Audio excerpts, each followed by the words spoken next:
Alors aujourd'hui, je vais vous parler des rapports entre la perception visuelle et le savoir. Et je vais me demander essentiellement sous quelle forme la perception est une source de nos connaissances. Je fais remarquer d'abord que les mots français perception, le nom commun perception ou le verbe percevoir, nomment à la fois un processus, un acte ou une action, et en même temps son résultat, une expérience sensorielle. Et pour éviter cette ambiguïté entre l'acte, le processus et le résultat, l'expérience visuelle, l'expérience sensorielle, j'emploierai de manière générale le mot percept, qui est un peu inhabituel, disons, par contraste avec le mot concept, sur le modèle du mot concept, pour désigner le résultat, c'est-à-dire donc l'expérience perceptive, l'expérience visuelle, et je dirais, disons, que le processus qu'est la perception engendre, donne naissance à des percepts. Et lorsqu'on essaye de réfléchir et de définir un processus comme la perception, eh bien, comme c'est un processus, il faut avoir une idée du point de départ de ce processus et du point d'arrivée, le processus étant ce qui fait le lien, la transition entre le point de départ et le point d'arrivée. Alors, ce qui est important pour la perception visuelle, c'est que le point de départ est visuel, c'est-à-dire que elle dépend de certaines entrées sur le système nerveux central qui sont particulières. Et comme la perception humaine peut être visuelle, mais elle peut être aussi auditive, olfactive ou tactile, le point de départ de la perception visuelle, par opposition à la perception auditive, olfactive, tactile, est particulière. Elle dépend du système, de l'organisation du système visuel qui est différente chez l'homme de l'organisation du système auditif, du système olfactif ou du système tactile. En général, on entend par la proprioception, qui est au fond une autre modalité sensorielle humaine, on entend le système par lequel un individu est informé de ses propres états corporels et ou physiologiques. Donc, en réalité, on pourrait dire que, si vous voulez, il y a la vision est une modalité, l'ouïe en est une autre, l'olfaction une troisième, le toucher une quatrième, et la proprioception est un cinquième sens, mais qui ne nous fournit pas tant des informations sur le monde extérieur, plutôt sur le monde intérieur, disons sur les états physiologiques ou corporels. Alors, la perception visuelle dépend de l'organisation intrinsèque du système visuel humain. J'y reviendrai beaucoup plus largement le samedi prochain, mais disons que la perception visuelle dépend du fait que les photons qui sont réfléchis par les objets du monde extérieur renvoient une certaine énergie qui va atteindre la rétine après avoir traversé l'œil humain, qui est une structure complexe, et l'information visuelle à partir de la rétine est transmise par le nerf optique au cortex visuel, d'abord aux aires visuelles primaires, puis remonte depuis les aires visuelles primaires jusqu'à d'autres aires plus associatives dans le cortex visuel. Pour vous donner une idée, disons, de la complexité, ce n'est pas un cours de neurosciences, mais pour vous donner quand même une idée, disons, de la complexité des trajets et des traitements de l'information qui donnent naissance à une expérience visuelle à partir du fait que la rétine a été atteinte, qu'un signal s'est formé à partir de la réflexion, du réfléchissement des photons. Je vais vous présenter juste deux transparents, simplement pour vous indiquer que donc l'information entre dans l'œil, qui est ici. Elle atteint la rétine après avoir parcouru déjà un trajet.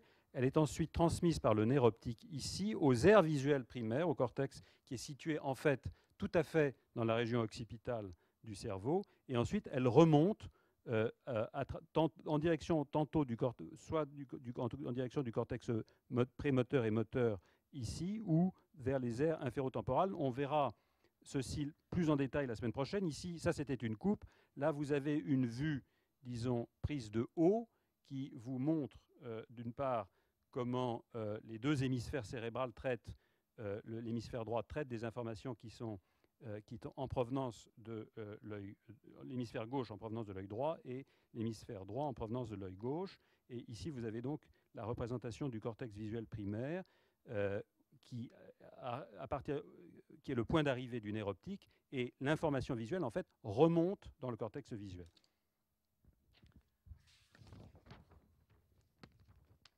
Alors,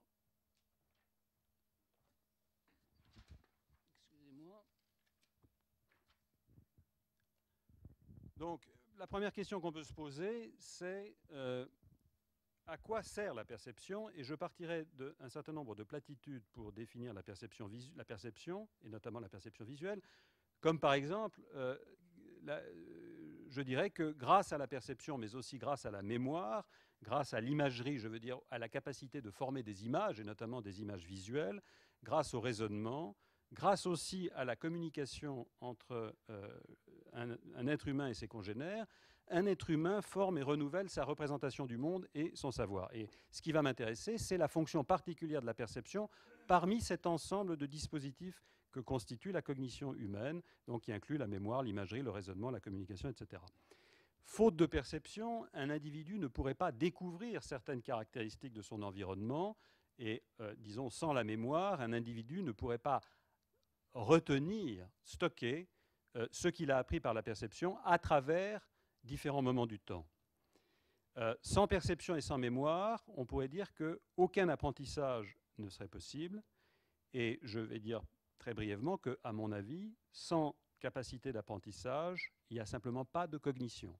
Et il n'y a pas de cognition, et enfin, en particulier pas de cognition humaine. Donc, je conclus que sans perception et sans mémoire, il n'y a pas de cognition. Donc, la perception est évidemment une source fondamentale pour découvrir la nature du monde environnant. Ces platitudes montrent qu'on ne peut comprendre la perception sans référence à l'apprentissage et sans référence, disons, au savoir, qu'on ne peut définir la fonction de la perception sans faire de référence à la formation des connaissances et à la formation du savoir. Or, le savoir est l'objet de ce qu'on appelle l'épistémologie. Alors, qu'est-ce que c'est que l'épistémologie?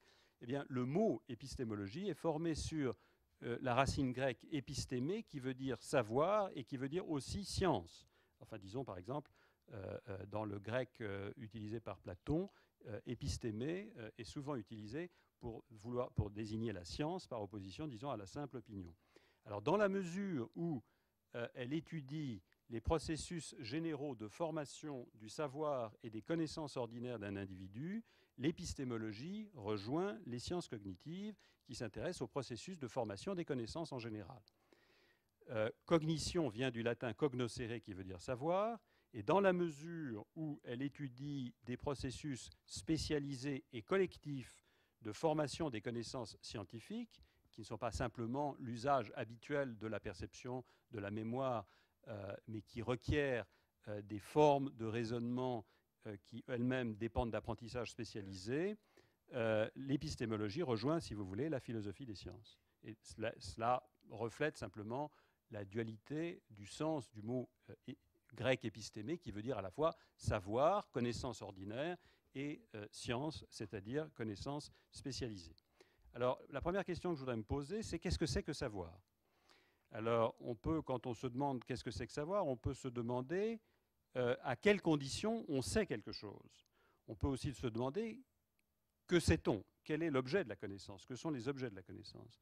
Et on peut se demander qui peut savoir quelque chose? Et je veux dire par là, est-ce que le savoir, les connaissances sont réservées par exemple à un être humain adulte dont l'équipement cognitif est mûr et pleinement développé? Est-ce qu'un bébé humain de quelques jours, de quelques semaines, de quelques mois peut savoir quelque chose? Est-ce qu'un animal non humain peut savoir quelque chose? Ce sont des questions tout à fait légitimes qu'on peut se poser quand on se demande ce que c'est que savoir, en quoi consiste savoir. Alors, que peut-on connaître? Eh bien, dans l'usage ordinaire du mot français « connaître », on peut évidemment connaître des objets particuliers. Je veux dire qu'on peut connaître des personnes, par exemple, mais aussi des plantes, des objets physiques, etc., ou des lieux. On peut dire, par exemple, qu'on connaît, certains d'entre nous connaissent Rita Hayworth, par exemple. Certains d'entre nous connaissent un lieu, une ville, Tokyo. Quand on connaît un objet, comme, disons, une personne ou un lieu. Pour employer une expression qui a été utilisée par le philosophe britannique Bertrand Russell, eh bien, on peut dire qu'on peut connaître un objet ou un lieu, une plante, un animal, une personne, Rita Hayworth ou Tokyo, soit par accointance, c'est-à-dire par une expérience directe, par un accès perceptif à cet objet, par la vue, on voit, par l'audition, on l'entend, etc. Alors on peut se poser la question de savoir, par exemple, si lorsqu'on voit Rita Hayworth, serrer la main de Rita Hayworth, c'est une façon de connaître direct Rita Hayworth. On peut aussi voir une photographie peut-être de Rita Hayworth et la connaître à travers une photographie, ou bien évidemment à travers un film, etc.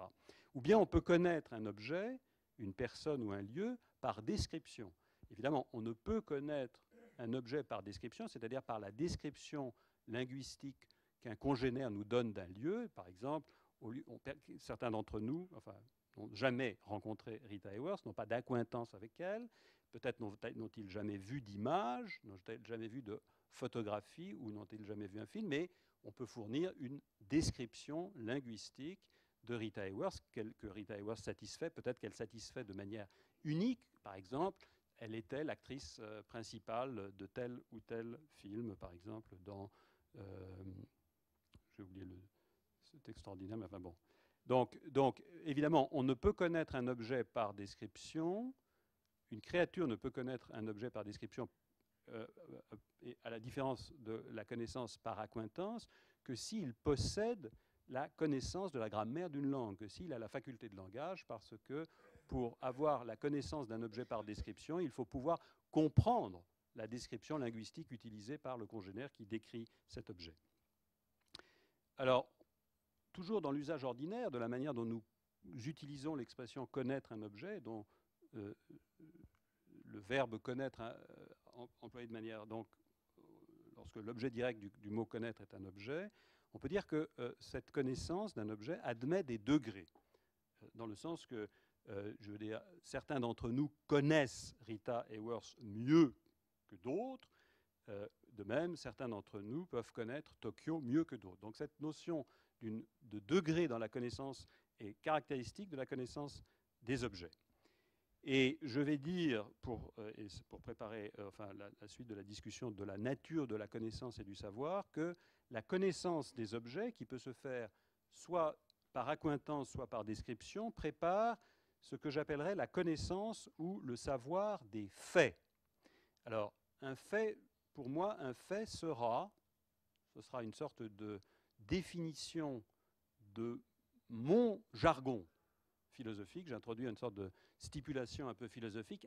Un fait, au sens le plus élémentaire, ça n'est rien d'autre que, alors c'est un peu rébarbatif comme expression, mais c'est l'exemplification, au minimum, l'exemplification d'une ou plusieurs propriétés par un objet. Un objet peut avoir des propriétés, eh bien un fait est l'exemplification d'une ou plusieurs propriétés par un objet, ou l'exemplification d'une relation entre deux objets par une paire d'objets. Par exemple, Rita Hayworth est un objet. Le fait que Rita Hayworth portait une chevelure blonde est un fait. Ou que Rita Hayworth a joué, j'ai oublié le titre encore une fois du film célèbre dans lequel elle joue, pardon, Gilda. Que Rita Hayworth a incarné Gilda est un fait, et dans ce fait est en partie constitué par la personne elle-même, Rita Hayworth. C'est comme ça que je parlerai. Donc je dirais que je distinguerai la connaissance d'un objet de la connaissance d'un fait impliquant cet objet, ou de la connaissance d'un fait ou du savoir d'un fait dans lequel entre cet objet et certaines des propriétés que cet objet exemplifie, ou a, tout simplement, ou de certaines des relations qu'exemplifie cet objet et d'autres objets. Alors, que peut-on savoir, encore une fois? Eh bien, l'objet fondamental de l'épistémologie, c'est ce que j'appelle finalement le savoir factuel propositionnel, qui se distingue du savoir tacite ou procédural. Et comme je le dis, la connaissance des objets est une simple préparation en direction de la connaissance des faits. Alors, on connaît un fait, au sens que j'ai très brièvement esquissé, on connaît un fait qui correspond à ou qui est susceptible de rendre vrai une proposition. On sait qu'il pleut. On sait qu'il pleut. Il pleut est une proposition simple.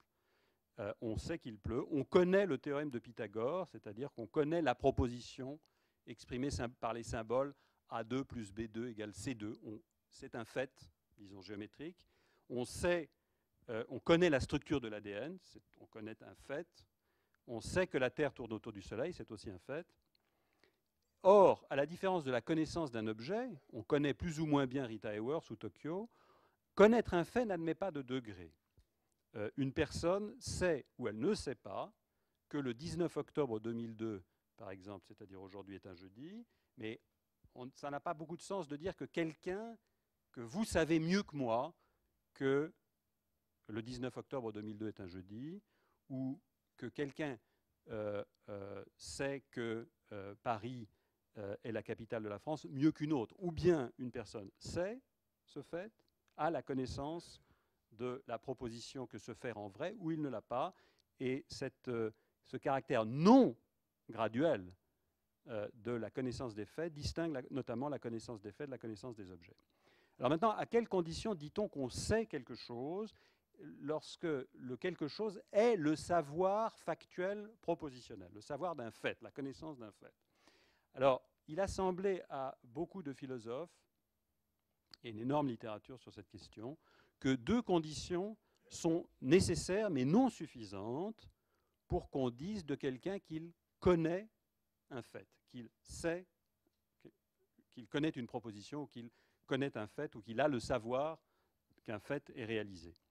La première condition, donc S ici, le symbole S, c'est simplement une personne sait qu'une certaine proposition est vraie, il sait que A2 plus B2 égale C2, par exemple, ou il sait qu'il pleut, si premièrement il le croit.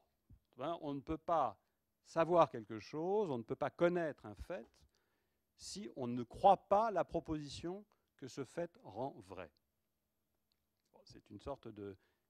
bien sûr, il est nécessaire d'avoir cette capacité de former des croyances pour pouvoir former des connaissances. Donc, les connaissances sont un sous-ensemble des croyances, c'est ça que ça veut dire.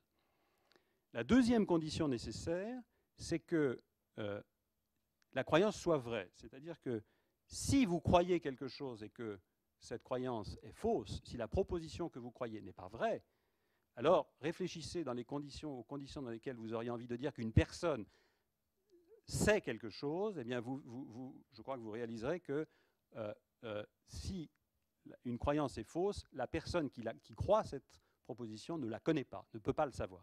On attribue la connaissance ou le savoir factuel que si une personne croit une certaine proposition et que si cette proposition est vraie.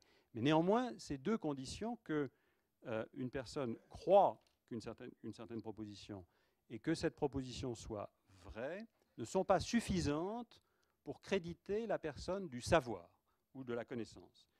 Alors, la question qui se pose, c'est que faut-il ajouter au fait qu'une personne croit une proposition et que la proposition soit vraie pour que la personne puisse être dite savoir le fait. Alors, une personne ne peut savoir qu'une certaine proposition, ne peut avoir la connaissance d'une certaine proposition sans croire cette proposition. Pourquoi est-ce que croire ne suffit pas? Parce que, donc je l'ai dit, la croyance doit être vraie. Si la proposition est fausse, alors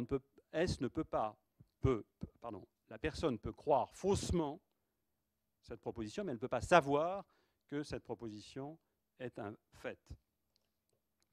Suffit-il que la personne croit une certaine proposition P et que cette proposition soit vraie pour que la personne sache que connaisse cette proposition ou connaisse le fait auquel correspond cette proposition? Non. Pourquoi?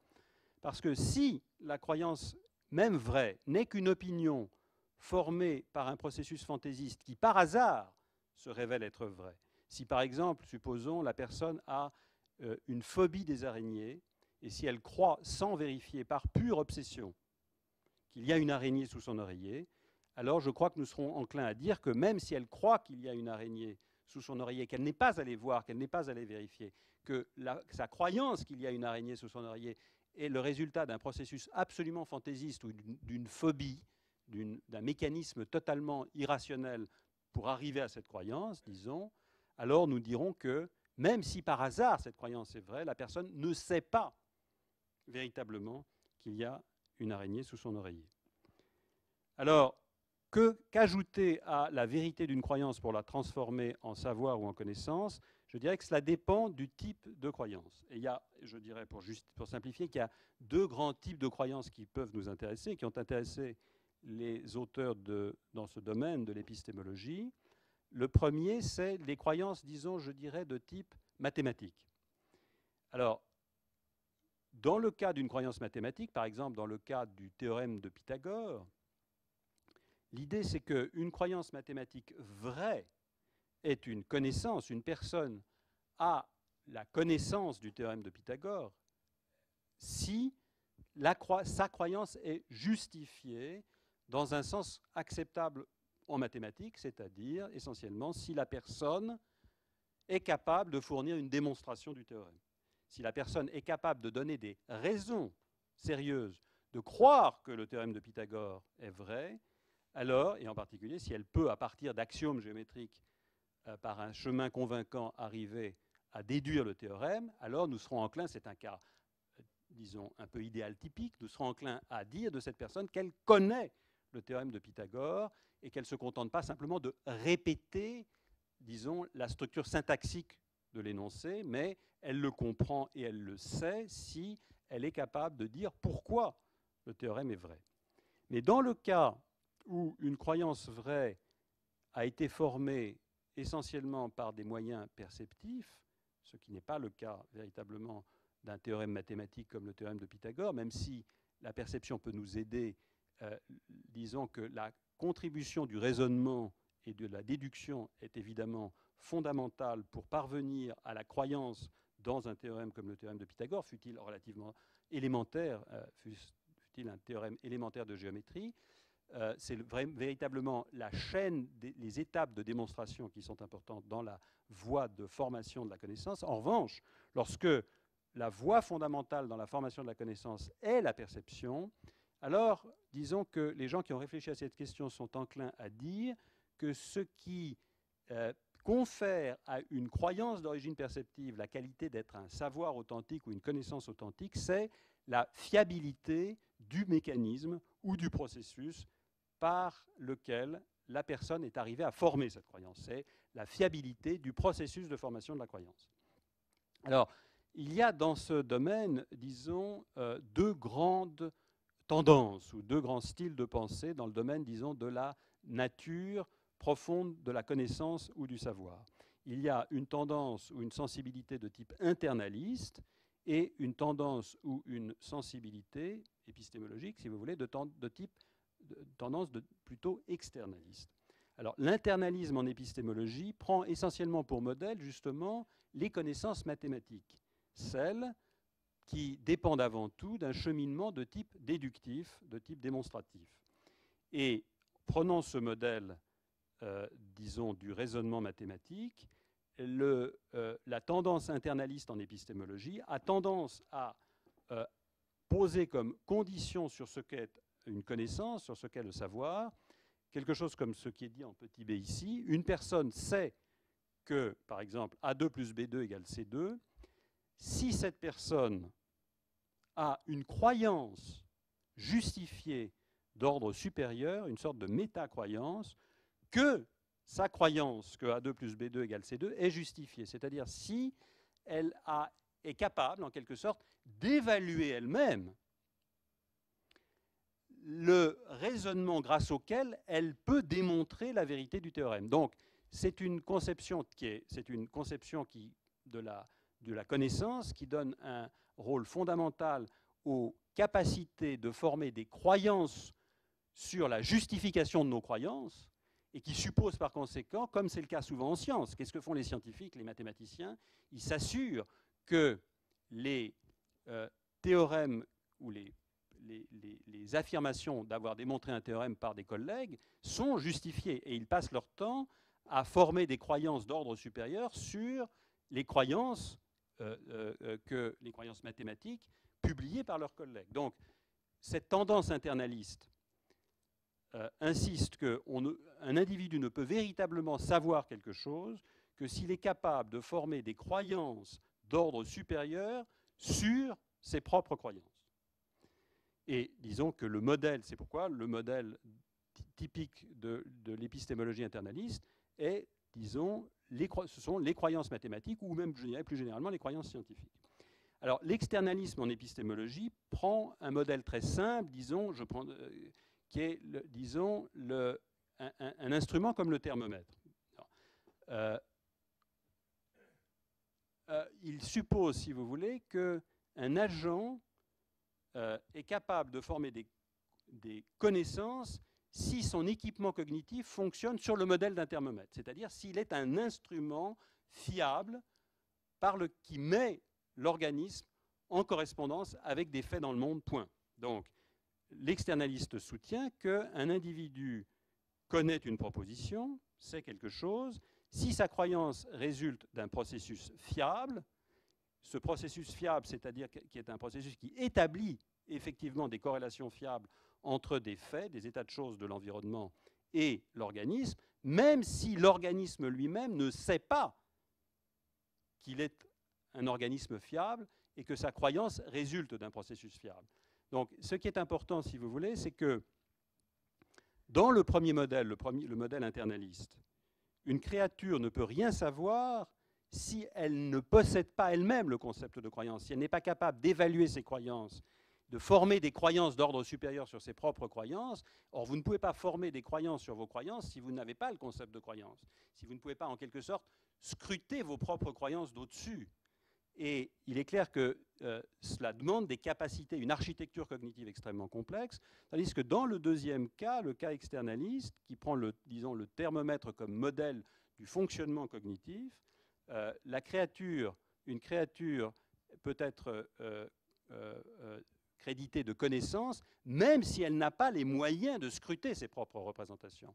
Disons que les animaux simples, des animaux, des mammifères qui n'ont pas la complexité de l'architecture cognitive humaine peuvent être, dans la conception externaliste, réputés savoir des choses. Un chat peut être dit savoir qu'une souris s'est glissée derrière un meuble, même si le chat n'est pas capable d'examiner ses propres croyances et qu'il ne possède pas, disons, dans son équipement conceptuel, le concept même de croyance. Mais dans la conception internaliste, cela ne serait pas possible. Bien. Donc je vous expose simplement cette dualité, disons, de sensibilité épistémologique entre cette grande tendance internaliste et cette grande tendance externaliste pour vous indiquer deux voies à travers lesquelles on peut explorer les frontières du concept de savoir et qu'est-ce qu'on entend lorsqu'on crédite le savoir, lorsqu'on crédite un organisme, une créature du savoir. Alors, j'aborde maintenant la question de savoir quel rapport il y a entre percevoir, la perception, et concevoir, la conceptualisation. Percevoir n'est pas concevoir. Former un percept n'est pas former un concept. Or, il y a des choses qu'on peut percevoir visuellement, qui peuvent être l'objet d'un percept visuel, et d'autres non. Il y a des choses qu'on peut voir, qui sont visibles, mais qui ne sont peut-être pas visibles à l'œil nu, qui ne sont pas visibles sans l'aide d'un appareil optique. Par exemple, un atome, une molécule et une cellule, dans un certain sens, sont évidemment des choses qui ne sont pas visibles à l'œil nu, mais qui peuvent devenir visibles grâce à l'aide, disons, de certains instruments optiques très puissants. Mais il y a d'autre part des entités qui sont concevables, que nous pouvons concevoir, qui correspondent à certains concepts, mais qui ne sont pas du tout visibles, qui ne sont visibles ni avec un appareil optique, ni sans appareil optique. Par exemple, disons qu'on dit qu'on peut voir un chiffre, c'est-à-dire on peut, par exemple, avoir une expérience visuelle d'une représentation numérique. Mais, dans la mesure où une représentation numérique, un chiffre, désigne un nombre, et que différentes représentations numériques peuvent désigner le même nombre, les nombres sont des entités abstraites et les nombres sont non visibles. Si un scientifique avait pour projet de construire soit un télescope, soit un microscope extrêmement puissant en disant que grâce à cet appareil optique, vous allez enfin pouvoir voir des nombres, ce projet serait absurde. Vous pouvez voir des chiffres, mais vous ne pouvez pas voir des nombres. Mais par contre, vous pouvez concevoir les nombres, et vous pouvez concevoir les propriétés des nombres, et par la pensée conceptuelle, les mathématiciens arrivent à révéler ou découvrir des propriétés intéressantes des nombres, mais ça n'est pas grâce à la perception visuelle. Alors, je continue à explorer le contraste entre percevoir et concevoir, et je dis que, par exemple, on peut avoir le concept d'un chien. Or, avoir le concept d'un chien, avoir le concept de chien, connaître le concept qu'exprime, par exemple, en français, le mot chien, ou en anglais, le mot dog, et je suppose qu'il n'y a pas de différence fondamentale intéressante pour le propos actuel entre connaître le concept exprimé par le mot français chien et connaître le concept exprimé par le mot anglais dog, c'est avant tout connaître ce que j'appellerais une règle d'inférence.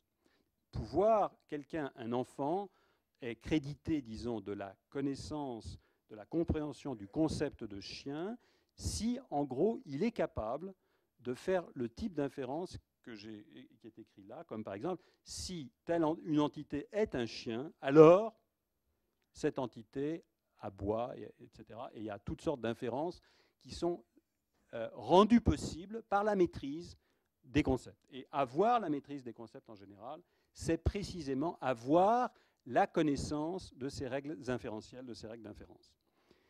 Mais un percept de chien, ça n'est pas un concept de chien.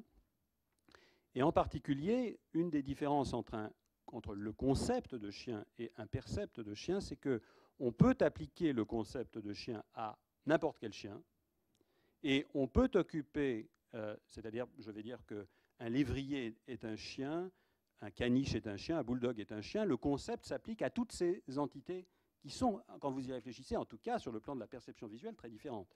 Et puis, vous pouvez appliquer votre concept, comme par exemple faire des inférences, si telle entité est un chien, alors elle risque d'aboyer, alors, etc., etc., pour faire ces inférences, pour vous livrer à ces inférences, pour manier le concept, vous n'avez pas besoin d'occuper une perspective spatiale particulière par rapport aux choses auxquelles le concept s'applique. Vous n'avez pas besoin de, disons, vous trouver relié spatialement à des chiens en particulier. Mais si le concept de chien s'applique à n'importe quel chien, à des lévriers, des bulldogs, des bergers allemands, en revanche, si vous avez l'expérience visuelle, et donc vous formez un percept de lévrier, eh bien votre expérience est assez différente de ce qui se passe lorsque vous avez un percept de caniche ou un percept de bulldog. On peut concevoir, mais on ne peut pas percevoir un chien sans occuper une perspective spatiale particulière par rapport à lui. On ne peut pas voir, ceci n'a aucune espèce de pertinence pour l'application du concept de chien, mais c'est très pertinent, cette histoire d'occuper une perspective spatiale particulière, pour comprendre comment se forme le percept visuel d'un chien.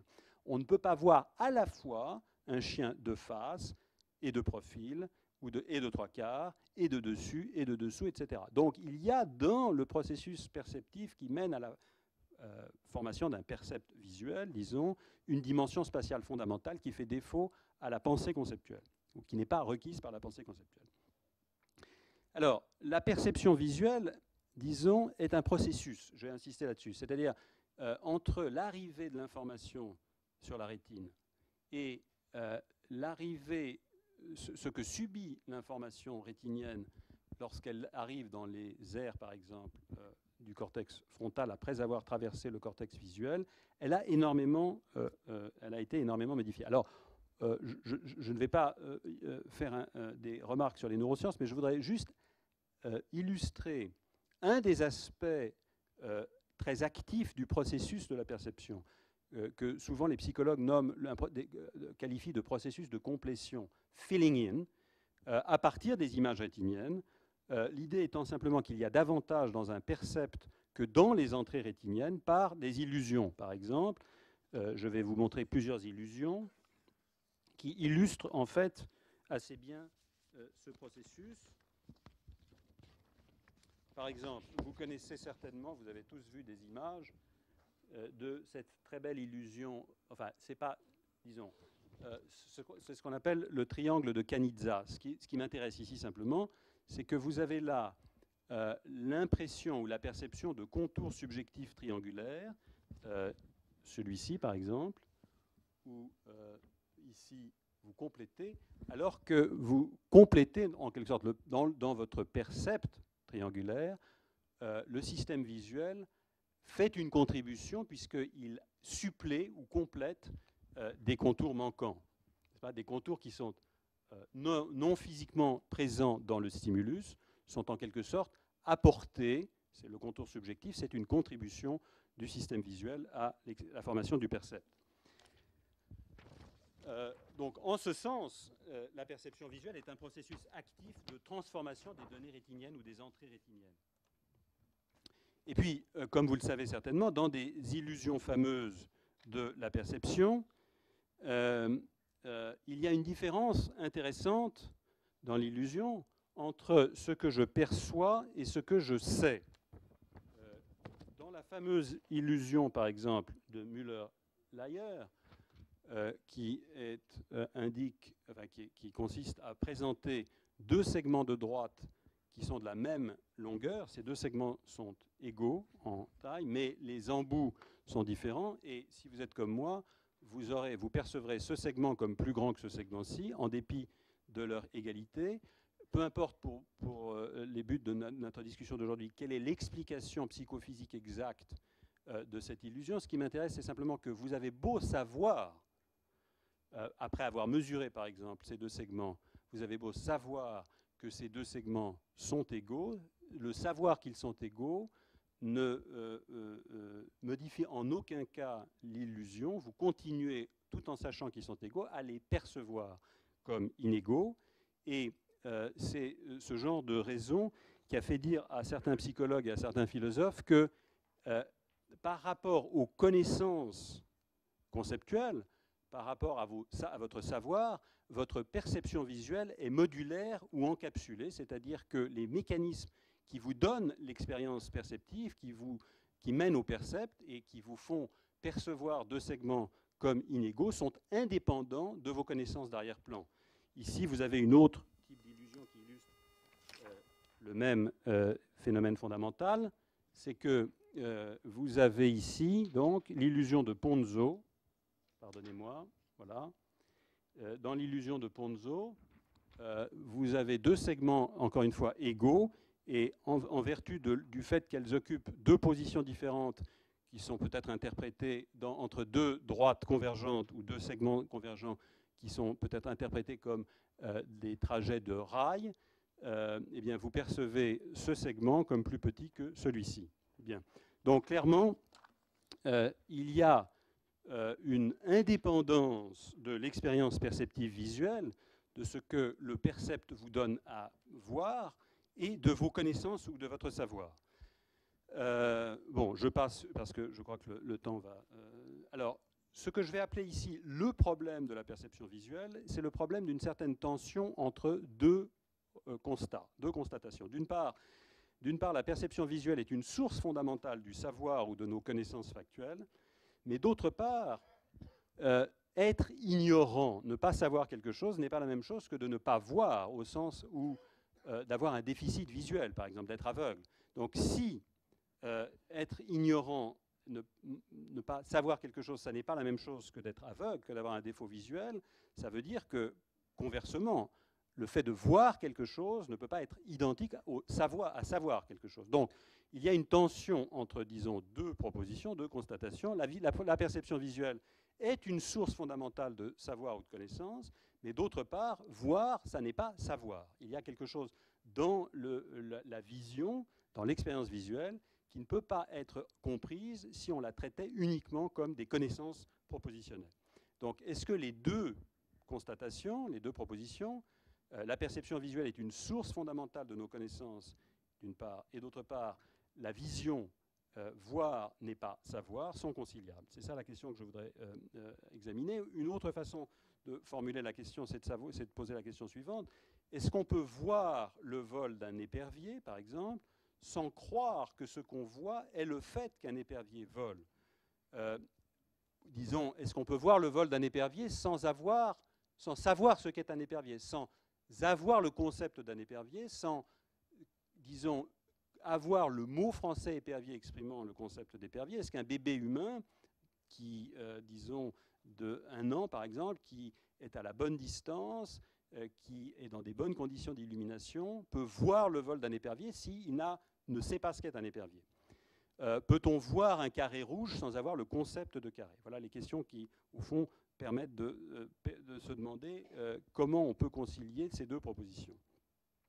Alors, les limites de la cognition visuelle. Percevoir et concevoir les relations spatiales. Par exemple, vous voyez un verre à gauche, vous voyez un objet, disons, à gauche d'un autre objet. Vous voyez un verre à gauche d'une bouteille. Vous concevez, mais vous ne percevez pas le fait que le verre est à gauche de la bouteille du point de vue de celui qui est face à la fenêtre, mais non du point de vue de celui qui est dos à la fenêtre. Donc, je veux dire que, par exemple, je perçois la relation spatiale entre cette bouteille et le socle de ce micro. Je vois la bouteille à droite du microphone. Je vois que cette bouteille est à la gauche du socle de ce microphone. Je peux imaginer ou je peux me représenter conceptuellement le fait que pour M. Chay et pour vous, la bouteille est à gauche du microphone et non pas à droite du microphone. Je peux le penser, mais je ne peux pas percevoir votre point de vue, ou je ne peux pas percevoir le fait que cette bouteille est à droite de ce socle de mon point de vue. Disons que je peux penser aux différences de point de vue, mais je ne peux pas visuellement percevoir les points de vue. Donc, disons que ça, c'est une limite de ce que j'appellerais la cognition visuelle. Je voudrais illustrer, si vous voulez, ça avec un beau tableau. Ah ben, pardon. Donc, je veux dire que vous pouvez, donc, quelqu'un peut voir que le pot marron est à gauche du gobelet d'argent. Il peut comprendre conceptuellement que ce pot marron est à gauche du gobelet d'argent de son point de vue. Si, par exemple, du point de vue de... Imaginez qu'il y ait une fenêtre derrière, du point de vue de celui qui est face à la fenêtre, il peut comprendre et concevoir que, du point de vue de quelqu'un qui tournerait le dos à la fenêtre et qui serait en face de lui, le pot marron serait à droite et non à gauche du gobelet d'argent, mais il ne peut pas voir que le pot marron est ou serait à droite du gobelet d'argent pour quelqu'un qui occupe le point de vue opposé à lui. Ça, c'est la limite, c'est une limite de la cognition visuelle en ce sens qu'il faut passer à une certaine forme de conceptualisation pour passer de la perception d'une relation spatiale, disons que le pot marron est à gauche du gobelet d'argent, à la représentation que c'est vrai d'un certain point de vue. Mais le fait que la relation gauche-droite dépend d'un certain point de vue n'est pas quelque chose qui est accessible à la perception, c'est quelque chose qui est accessible à l'imagination ou à la conceptualisation. Une autre limite de la cognition visuelle que je mentionne, mais dont je ne parlerai vraiment pas, c'est ce que j'appelle l'énigme de l'art visuel. Et l'énigme de l'art visuel, c'est essentiellement ceci, c'est que vous voyez dans cette représentation 3 pommes, un gobelet d'argent, un pot marron, leur relation spatiale riche, vous voyez la texture, des reflets, etc. etc. Mais en réalité, votre système visuel vous joue un tour parce que ces objets ne sont pas là. Il n'y a pas plus de pot gobelet d'argent, de pot marron et de fruits. Il n'y a que des représentations de ces choses. Et l'énigme de l'art visuel consiste à comprendre comment est-ce que des taches de couleurs bidimensionnelles peuvent avoir le statut d'objet. Comment se fait-il que quelqu'un qui perçoit une œuvre d'art bidimensionnelle peut croire qu'elle a en face d'elle des objets alors qu'il n'y a en fait que des taches de couleurs? Alors, autant je vais parler un peu de la première énigme, de la première limite de la cognition visuelle, autant le problème, disons, ce que j'appelle le problème de l'art visuel, l'énigme de l'art visuel, je n'en parlerai pas vraiment. Alors, je reviens au rapport entre voir et savoir. Je dis, comme je l'ai indiqué plus précédemment, on ne peut pas savoir, par exemple, que le chat poursuit la souris, ou que le carré est rouge si on ne le croit pas. J'ai dit tout à l'heure que c'était une condition nécessaire, non suffisante, mais nécessaire pour savoir quelque chose. On ne peut croire que le chat poursuit la souris si on ne possède pas des concepts comme le concept de chat et de souris. Quelqu'un ne peut pas véritablement croire que le chat poursuit la souris, quelqu'un ne peut pas véritablement croire que le carré est rouge s'il ne dispose pas des concepts correspondant à la croyance, par exemple, que le concept de carré est le concept de rouge.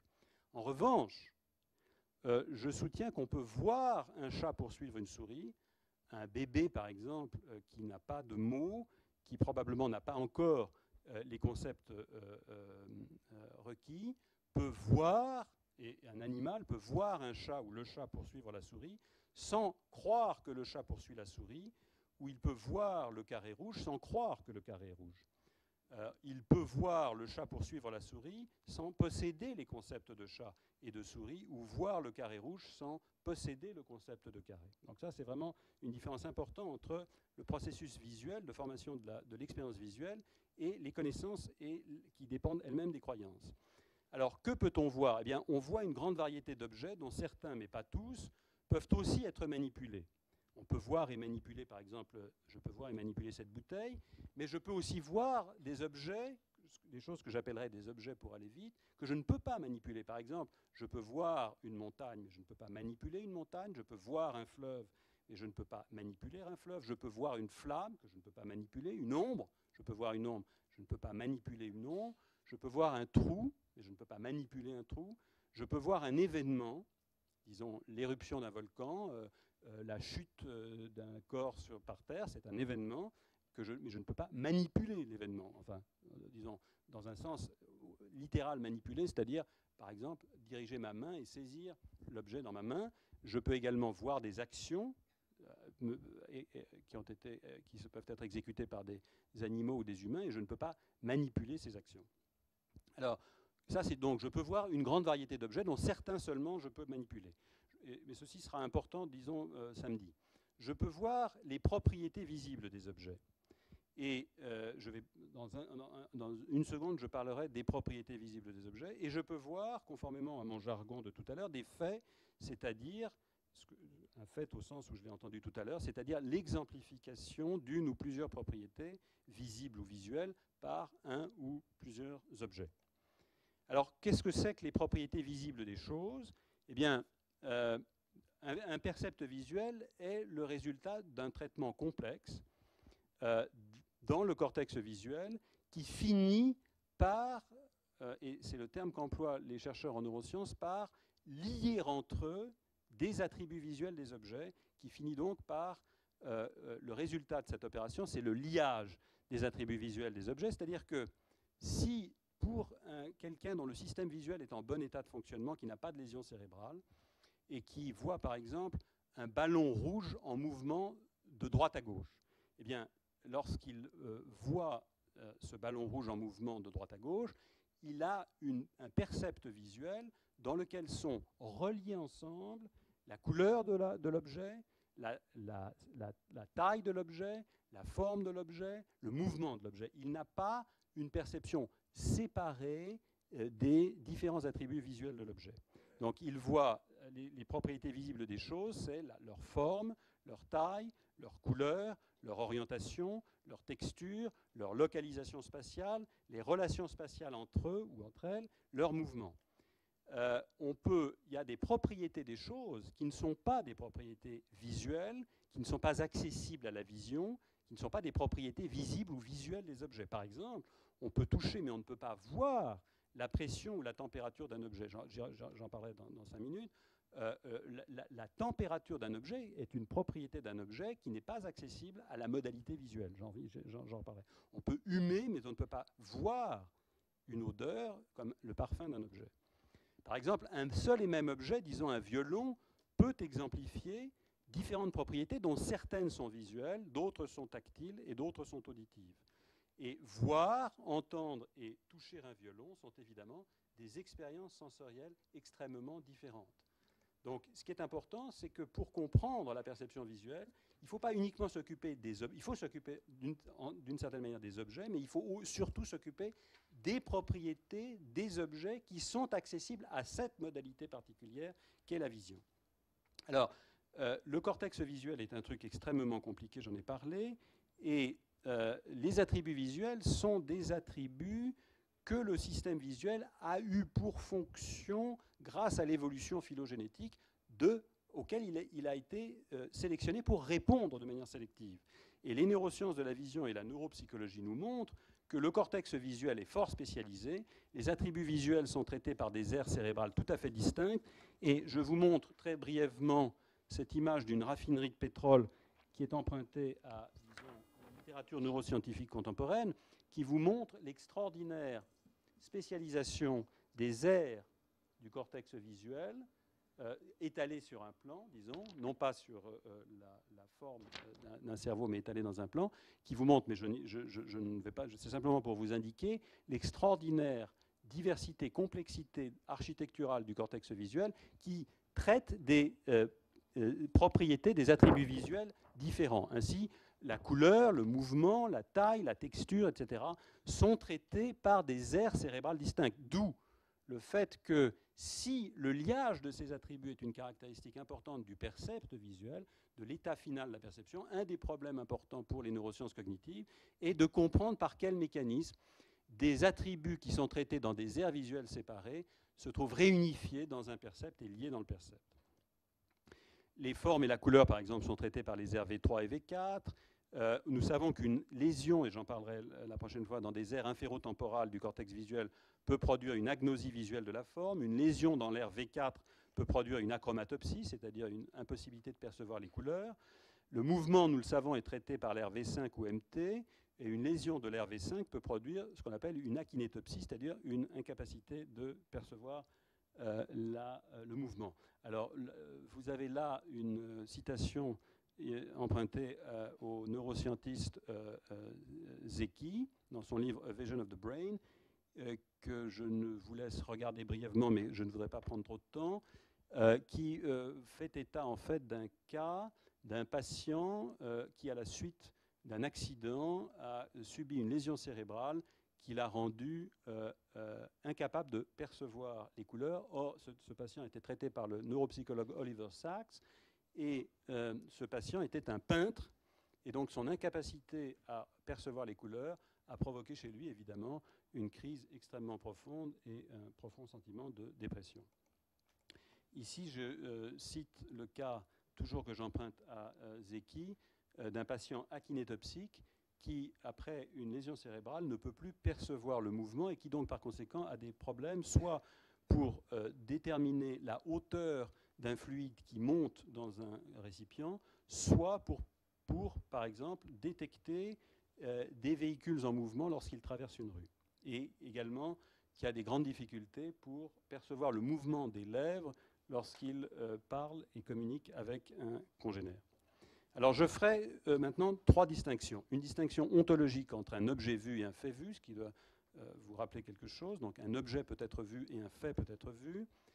Jean voit un carré qui est rouge, Jean voit un objet qui se trouve avoir la propriété rouge.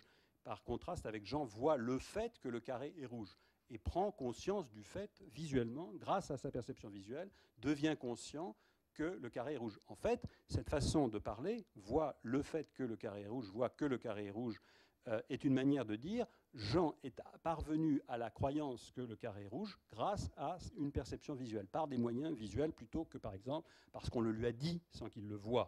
Donc lorsque nous disons Jean voit que le carré est rouge, eh bien, ce que nous voulons dire, c'est que Jean est parvenu à la croyance que le carré était rouge grâce à ses moyens visuels. Deuxième distinction, la distinction grammaticale entre voir, le verbe voir en français, qui peut tantôt prendre un complément d'objet, le verbe voir transitif, qui prend simplement un complément d'objet, voir le carré rouge, et qui peut aussi prendre un complément propositionnel phrastique, voir que le carré est rouge. C'est simplement une remarque grammaticale. Troisième distinction, la distinction psychologique entre ce que j'appelle, et ce sera la fin de mon exposé, la perception non épistémique et la perception épistémique, qui va me permettre, disons, de revenir au problème fondamental. Comment est-ce que voir qui n'est pas savoir peut néanmoins contribuer au savoir? Comment respecter le fait que la perception visuelle n'est pas une connaissance à proprement parler, avec l'autre constatation qu'elle mène au savoir. Donc, je commence par définir ce que j'appelle la perception non épistémique. La perception non épistémique est le premier niveau fonctionnel de la perception visuelle, dont le second niveau est ce que j'appelle la perception épistémique. Dans la perception épistémique, mais non dans la perception non épistémique, l'objet perçu est identifié ou catégorisé. C'est-à-dire que dans la perception épistémique, une correspondance s'est établie entre le travail visuel de la perception et les concepts qui sont stockés en mémoire. Le contact entre l'information visuelle et les concepts stockés en mémoire est établi, mais pas dans la perception non épistémique. Si un kangourou est bien éclairé et à la bonne distance, et s'il est à la bonne distance, alors un bébé de 10 mois qui n'a pas le concept de kangourou, qui par exemple ne sait pas qu'un kangourou est un mammifère capable de faire des bonds extraordinaires, qui a une poche dans laquelle il porte ses bébés. Il ne sait pas ça. Donc pour moi, s'il n'a pas ce genre de règle inférentielle, si X est un kangourou, alors X peut accomplir des bonds extraordinaires, X vit probablement aux antipodes, X porte son bébé dans une poche. Si une créature n'a pas ces règles d'inférence, il ne possède pas le concept de kangourou. Peut-il voir un kangourou, ce bébé qui n'a pas le concept de kangourou, parce qu'il ne dispose pas des règles inférentielles qui constituent la maîtrise du concept? Eh bien, je dis oui, il peut le voir. La question de savoir si le bébé voit ou a vu le kangourou dépend non pas véritablement du fait qu'il possède le concept de kangourou, qu'il connaît le mot kangourou, qu'il est capable de faire les inférences. La question est de savoir s'il est à la bonne distance, si son système visuel fonctionne bien, si le kangourou est bien éclairé, et même s'il ne croit pas qu'il a vu un kangourou, parce que pour croire avoir vu un kangourou, il faut certainement posséder le concept de kangourou, même s'il ne croit pas qu'il a vu un kangourou, il a vu un kangourou, mais il ne le croit pas. Il a vu un kangourou sans le savoir. Cette chose se passe tous les jours. Lorsque vous êtes dans un bus et que, disons, vous voyez ma femme, mais que je vous dis, vous avez vu ma femme, mais comme vous ne savez pas qui est ma femme, je vous convainc que c'est elle que vous avez vue, mais vous ne pouviez pas l'identifier, la reconnaître, ne l'ayant jamais vue auparavant, ça n'empêche pas que vous l'avez vue. Si elle était à la bonne distance, qu'elle était dans le bus, que vous étiez éveillé et conscient, vous l'avez vue. C'est la même chose qui nous permet donc de penser que dans ce cas, nous avons un certain fonctionnement de la perception visuelle que j'appelle non épistémique, où le contact n'est pas établi entre l'information visuelle et les concepts stockés en mémoire, soit que les concepts fassent défaut, soit qu'il manque un maillon pour établir le lien entre l'information traitée visuellement et les concepts stockés en mémoire. Donc, faute d'avoir le concept de kangourou et de croire qu'il voit un kangourou, le bébé ne dira pas qu'il a vu un kangourou. Enfin, s'il parlait, là il ne parle pas, mais s'il parlait et qu'on lui disait « As-tu vu un kangourou ?», il dirait non. De toute façon, il ne peut pas le dire, puisqu'il ne parle pas le langage. Est-ce que, faute d'avoir le concept de kangourou, faute de croire qu'il a vu un kangourou, il n'a pas vu de kangourou? Je dirais que non. Un patient acromatopsique, donc c'est un patient qui ne perçoit pas les couleurs, donc on lui présente un carré rouge. Eh bien, il voit un carré rouge. Simplement, il ne voit pas que le carré rouge. Ce qu'il voit est un carré rouge, mais comme il ne voit pas le rouge du carré, il voit un carré, mais il ne voit pas que ce carré est rouge. Un patient agnosique, dont je parlerai beaucoup la prochaine fois, c'est quelqu'un qui, à la suite d'une lésion cérébrale, ne peut plus percevoir la forme des objets. Donc lui, il voit un carré rouge. Il a devant lui un carré rouge. Ce n'est pas qu'il ne voit rien. Il voit quelque chose, probablement, peut-être même voit-il quelque chose de rouge. Mais ce qu'il ne voit pas, c'est que l'objet qui est devant lui est un carré. Ça, il ne peut pas le voir. Un patient akinétopsique voit un objet en mouvement, par exemple le ballon bleu en mouvement de gauche à droite, eh bien, il ne voit pas, il voit un objet, mais il ne voit pas que cet objet est en mouvement. Tout ça, ce sont, si vous voulez, des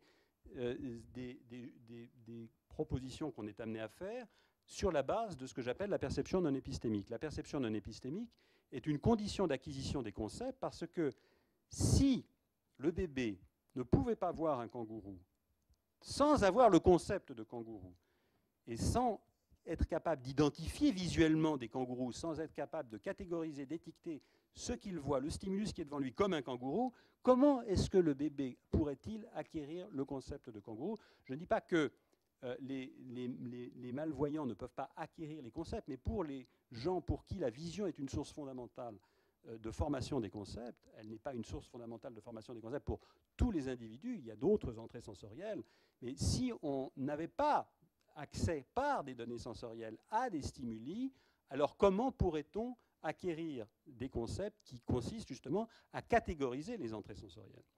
un individu, et la conclusion de cette petite discussion sur la perception non épistémique, c'est qu'un individu n'est pas forcément la meilleure autorité sur ce qu'il voit. Je prenais l'exemple tout à l'heure, le bébé n'est pas la meilleure autorité sur le fait que ce qu'il voit est un kangourou, parce qu'il ne sait pas ce qu'est un kangourou, même s'il voit le kangourou. Donc il voit le kangourou, mais disons que ce n'est pas lui qui est la meilleure autorité pour déterminer quel est l'objet qu'il voit. De la même manière, je prenais l'exemple de tout à l'heure de quelqu'un qui ne connaît pas ma femme, qui voit ma femme dans l'autobus, mais ce n'est pas lui la meilleure autorité pour dire qu'est-ce qu'il a vu, étant donné qu'il ignore ma femme, qu'il ne la connaît pas, même s'il la voit. Donc, je vois un galvanomètre, je ne sais pas ce que sont les galvanomètres, je ne connais pas bien les appareils de mesure de l'électricité. Comme je ne sais pas ce qu'est un galvanomètre, je ne sais pas ce que je vois. Mais un ingénieur ou un physicien sait mieux que moi ce que je vois, même si mon système visuel fonctionne très bien et que j'ai une expérience visuelle distinctive, de la même manière que le bébé peut parfaitement trouver très différente l'expérience perceptive d'un kangourou et l'expérience perceptive d'un avion, ou si le bébé n'est pas indifférent à l'expérience visuelle d'un carré rouge, même s'il n'a pas la définition du carré. Il ne sait pas ce qu'est un carré, il ne peut pas définir un carré, mais néanmoins, c'est pour lui très différent de voir un carré rouge, disons, et un cercle vert. Alors, qu'est-ce que la perception donc épistémique? Dans la perception non épistémique, un individu voit un carré rouge sans voir, et donc sans croire, que le carré est rouge. Dans la perception épistémique, l'individu voit que le carré est rouge. Il arrive à la croyance que le carré est rouge grâce à sa perception visuelle. Dans la perception épistémique, l'objet qui est perçu, le stimulus, est catégorisé. Il est identifié ou reconnu visuellement, c'est-à-dire que grâce à la vision, le contact est fait avec des concepts stockés dans la mémoire de l'individu. L'information mémorisée contribue à opérer la transition entre le percept visuel lui-même et le concept. Dans la perception épistémique primaire, dans ce que j'appellerais maintenant la perception épistémique primaire, un individu voit un fait, il voit qu'un objet exemplifie une propriété, il voit que le carré est rouge, dont l'objet constituant du fait, donc il voit que le carré est rouge, parce qu'il voit le carré, et le carré est un constituant du fait, le carré est rouge dans mon jargon, et donc il voit que le carré est rouge en vertu du fait qu'il voit, il perçoit le carré. Et il n'y a pas d'incompatibilité, je veux dire, la perception non épistémique est un stade fondamental de la perception tout court, n'est-ce pas? Donc, si je dis qu'il perçoit ou qu'il voit le carré, il a, dans l'acte de perception du carré, il y a un niveau de la perception du carré qui est non épistémique. Donc, il voit que le carré est rouge en vertu du fait qu'il perçoit, en vertu aussi du fait qu'il a une perception non épistémique du carré rouge. Mais dans la perception, et ça c'est très important pour la question fondamentale qui m'intéressait, dans la perception épistémique secondaire, un individu peut être dit voir un fait sans que l'objet constituant de ce fait soit perçu de manière non épistémique. Ça paraît du charabia, je m'explique. Dans la perception épistémique secondaire, un individu voit un certain fait, par exemple, en vertu du fait qu'il voit un autre fait grâce aux corrélations entre les faits. Par exemple, prenez la situation où je suis assis dans ma voiture et je regarde le compteur de mon automobile. Je suis assis devant mon volant et le compteur de mon automobile. Je vois la jauge à essence de mon automobile. Bien. Je ne vois pas le réservoir à essence de mon automobile.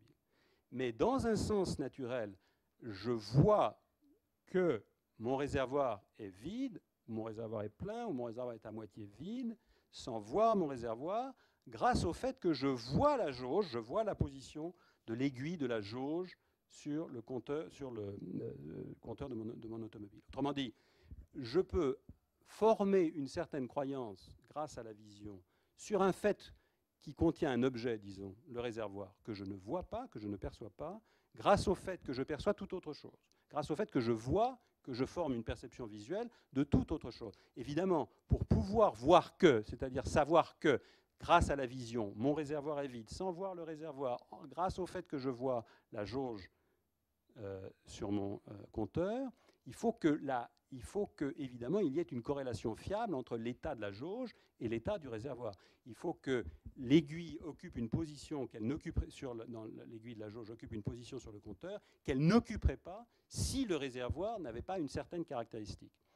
Je vois qu'une éruption volcanique a eu lieu à Naples, par exemple, en lisant des phrases françaises dans un journal à Paris.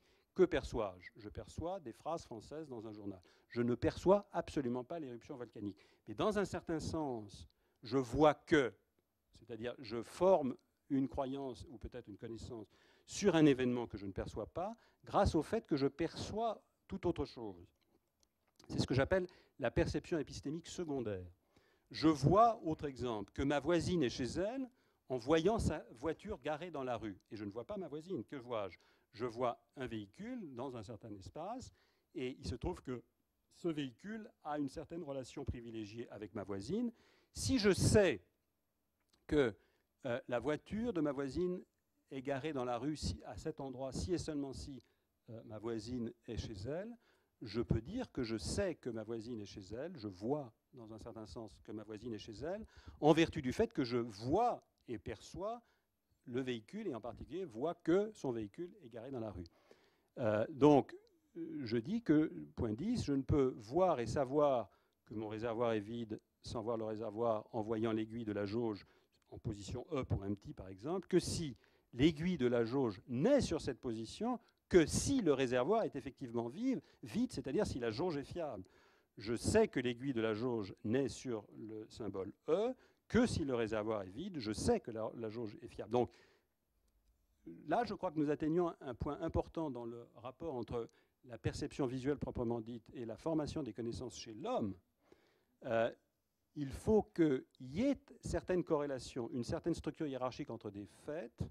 Il faut qu'il y ait, disons, des liens fiables entre des faits, incarnés ici par la technologie, mais d'une certaine manière, je peux dire que je vois qu'un cheval est passé à un certain endroit. Je ne vois pas le cheval, mais je vois par exemple les traces du sabot du cheval, etc. Donc, en fait, beaucoup de nos moyens de former des connaissances dépendent de ce que j'appelle la perception épistémique secondaire, c'est-à-dire de l'existence de corrélations fiables entre des faits et de connaissances acquises sur ces corrélations. Si la corrélation n'était pas fiable, je ne pourrais pas le savoir, je ne pourrais pas savoir qu'un cheval est passé à tel endroit à partir de la perception visuelle des traces du sabot. Il faut qu'il soit vrai qu'il n'y aurait pas de traces du sabot si un cheval n'était pas passé à cet endroit et n'avait pas laissé la trace de ses sabots. Mais il ne suffit pas que ce soit le cas, il faut aussi que je sache. C'est-à-dire qu'il suffit, disons, qu'une créature, un écureuil ou une autre créature qui n'aurait pas la connaissance, les corrélations entre les faits pourraient être établies, elles pourraient exister. Il pourrait être vrai que les traces dans la neige ne seraient pas là si un cheval ne les avait pas imprimées, mais si une créature ne sait pas, ne connaît pas ces corrélations, évidemment, cette créature ne peut pas passer de la perception visuelle des traces à la perception épistémique secondaire, la croyance qu'un cheval est passé à cet endroit. Donc, dans la perception non épistémique, je récapitule, je vois un carré rouge sans voir le fait que le carré est rouge. Dans la perception épistémique primaire, je vois le fait que le carré est rouge en vertu du fait que je vois le carré et que je vois, quand je vois le carré, je le vois à la fois de manière, comme je disais, non épistémique et de manière épistémique, puisque je ne peux pas voir de manière épistémique que le carré est rouge sans voir de manière non épistémique le carré. Et dans la perception épistémique secondaire, je vois le fait que ma voisine est chez elle sans voir ma voisine, en vertu du fait que je vois que sa voiture est garée dans la rue. Et je vois ce fait en vertu du fait que je vois sa voiture. Et évidemment, il y a une corrélation fiable, il faut qu'il y ait une corrélation fiable entre la position de sa voiture et le fait qu'elle est chez elle, et il faut que je connaisse cette corrélation fiable. Donc, je termine, je crois, en disant que sur l'interaction en quelque sorte entre le savoir visuel et le savoir non visuel, dans la perception épistémique secondaire, le savoir visuel, c'est-à-dire le savoir d'origine visuelle, c'est-à-dire le savoir qui est formé grâce au processus de la perception visuelle, interagit avec le savoir non visuel. C'est le cas, par exemple, dans ce qui me permet de savoir que ma voisine est chez elle grâce au fait que j'ai vu son véhicule garé dans sa rue. Prenons un autre exemple. On dit qu'on voit la température. Je vous demande quelle est la température. Vous regardez le thermomètre et vous me dites « je vois que la température est de 37 degrés ». Mais vous ne voyez pas la température, évidemment. La température n'est pas une propriété d'un objet ou d'un espace qu'on peut voir. Disons que pour connaître la température d'une tasse de café, on ne peut pas avoir une expérience visuelle de la température d'une tasse de café vous pouvez toujours regarder la tasse de café, cela ne vous donnera pas une expérience visuelle de la température. Qu'est-ce que vous voulez dire lorsque vous dites que vous voyez la température de la tasse de café? Bien, ce que vous voyez, ce qui a des propriétés visibles, c'est le thermomètre immergé dans la tasse de café. Le thermomètre est un instrument de mesure de la température. C'est un instrument qui, par exemple, peut quantifier ce que vous ne pouvez pas quantifier par la simple expérience tactile. Lorsque vous plongez votre doigt dans le thermomètre, dans la tasse de café, vous pouvez avoir une expérience qualitative approximative de la température en disant c'est chaud ou c'est froid. Le thermomètre, lui, vous permet de savoir, disons, numériquement quel est le degré, fixer un nombre au degré de température, mais ce faisant, vous ne voyez pas la température, vous voyez le niveau de la colonne de mercure du thermomètre. Ça, c'est quelque chose que vous pouvez voir.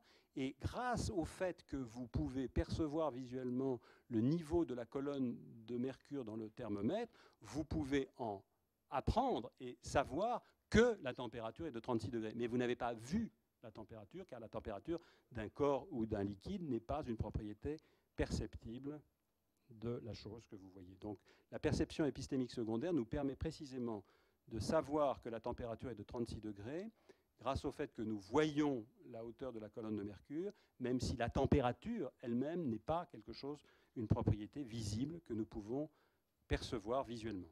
Merci.